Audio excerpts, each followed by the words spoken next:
Sony 嘅 Xperia Z 系列旗艦機嚟到2015年尾又添一員啦。除咗之前嘅 Z5 同埋 Z5 Compact 之外11月初佢哋就會喺香港加推全球首部擁有 4K 顯示屏幕嘅智能手機 Z5 Premium。Z5 Premium 喺好多方面都同 Z5 好相似嘅，好似 OmniBalance 嘅外形設計啦、Snapdragon 810八核處理器等等。就連放埋一齊嘅時候，要分出兩者都有一定嘅難度嘅。畢竟 Z5 Premium 嘅屏幕都只係比 Z5 大少少嘅啫。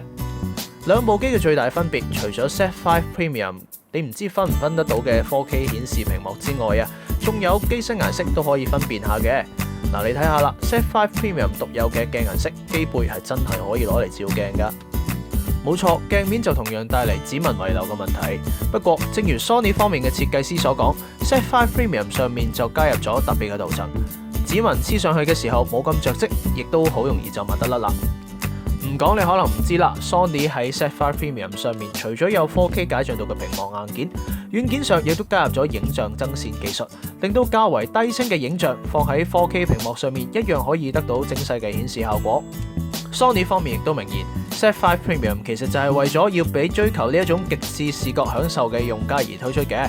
但係諗深一層，賣到成6000幾蚊，用家會唔會選擇買部平啲嘅機，慳翻啲錢買部高清電視呢？